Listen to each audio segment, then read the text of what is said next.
of the action that we have taken since the election to get asylum decision-makings going that they had frozen, to get the system working again, is already saving hundreds of millions of pounds for the taxpayer that the honourable members opposite were happy to spend rather than getting a grip of the system. Rupert Lowe. Thank you, Madam Deputy Speaker. I'm pleased to hear from the Home Secretary that you're making progress with our neighbouring countries in Europe in stopping this, what I now call a national emergency. But as the Home Secretary probably knows, that's only a third of the issue. The boat crossings have increased. Will she consider detaining securely those people who do arrive here? Because if we're to solve this problem, we have to remove the incentive to come to Britain. The questions I'm asking are uncovering quite how much the cost of these illegal migrants is to the country. And this is now, as I say, a matter of national emergency.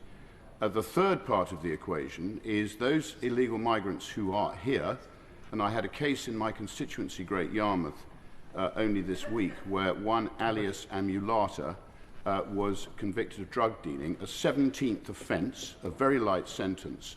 So will she commit to deporting those illegal migrants here who are damaging the interests of the British electorate? Yeah. Well, we clearly need to clear the backlog that we have inherited in the asylum system and the chaos in the asylum system. There is already a detention system as part of both the immigration and asylum system, but the core issue, I think, that there has been over a long period of time is around the lack of proper enforcement and the lack of a proper system to ensure that the rules in the system, in both the asylum and the immigration system, are properly respected and enforced.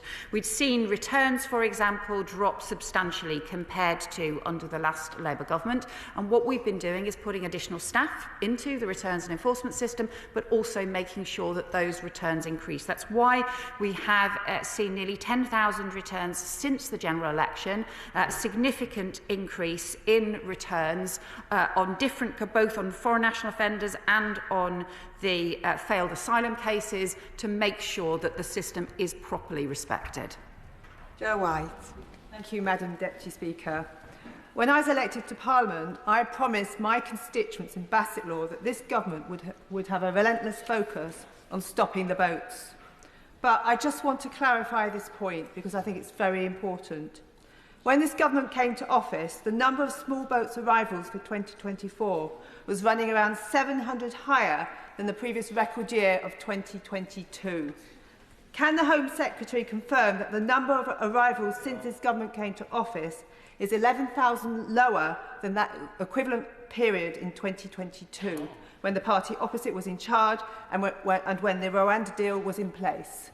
Hear, hear. Well, my honourable friend is right that the previous record year was 2022, and that for the first half of this year, 2024, when the previous government was still in office, the arrivals were actually higher for that season. We all know that the arrivals are affected by the season, but the arrivals in the first half of the year were actually higher this year than they were in 2022. Since the election, those arrivals have been significantly lower than they were in 2022. And had they continued at the record high levels that the previous government left us with, we would have had thousands more arrivals over the course of this year than we have in fact seen. Now, the reality is this is no comfort when lives are still being lost and when criminal gangs still take hold. But I think it is important to recognise that we have not continued with those record high levels that we inherited from the previous government, and we should have a comprehensive programme across the government and across the whole country to make sure we can tackle these dangerous gangs. Sir Julian Lewis. Until small boats are either stopped on French shores or intercepted in French waters, some boats will clearly continue to get through. So if in the next few weeks identified individuals from Syria whether they be Assad's torturers or released Islamist fanatics, manage to come to Britain, what will be done to them? Will they be detained or will they be allowed to walk free? Well, the Honourable Member will know that the Home Office has the power to deny entry to those who are not conducive to the public good. Those are important powers that the Home Office has that we continue to support. He will know that we also have other security powers and measures that we are able to use where there are individuals who pose a threat to the safety of the UK, and we will continue to take those extremely seriously. Peter Swallow. Thank you, Madam Deputy Speaker. While the party opposite wasted £700 million of taxpayer money on an unworkable gimmick, this party, this government, is rolling up our sleeves and putting in place the agreements we need to tackle the gangs. That's the change that the British public voted for in July. That's the change we're delivering. Can I ask my right honourable friend what message the new agreement sends to the vile people smugglers putting lives at risk in the Channel? What message does this send to those criminals? My honourable friend asked an important question, because the reality is that the criminal gangs operate across borders, and they have been able, frankly, to get away with it because of lack of coordination between law enforcement across borders, because of lack of coordination between governments across borders. And that is what we have been working to change since the election. That's why we have in place not just the Calais Group agreements, not just the agreement with the Joint Action Plan with Germany, but also the progress that we made at the G7 as well, and the discussions even back at the beginning, just after the election, at the European Political Community meetings as well. We need that collaboration because the message has to be extremely clear to the criminal gangs. There will be no place to hide. They cannot just hide across borders because governments and law enforcement will work together to go after them. John Cooper. Madam Deputy Speaker, thank you. This is a multi-headed hydra of a problem, there's no doubt about that. One of the ways that we could begin to tackle this is by using the proper language. Can we please stop talking about irregular arrivals and irregular journeys?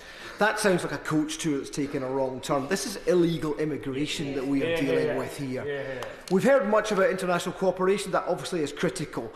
So will the Home Secretary then undertake to strike a series of agreements with a range of countries to ensure that people can be returned to those countries should they be deemed safe?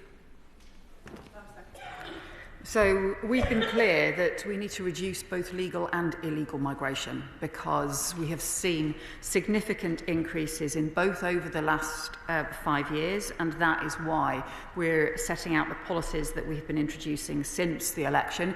He's right to talk about really the different aspects of this and why you need to take action comprehensively across the board, and also that means the response has to be across the board and has to include not just the prevention work, not just going after the criminal gangs, but increasing returns. It's possible to do that through new agreements. It's also possible to do that by, frankly, just making the existing system work considerably better, and that is what we have been doing throughout the summer, where we have already seen a significant increase in returns and nearly 10,000 people returned who did not have the right to be in the UK. Final question, Jim Shannon. Thank you, Madam Deputy Speaker. Can I first of all welcome the Secretary of State for her statement today, and we all agree that this House and across this United Kingdom of Great Britain and Northern Ireland, that this issue of immigration very much needs to be realistically prevented.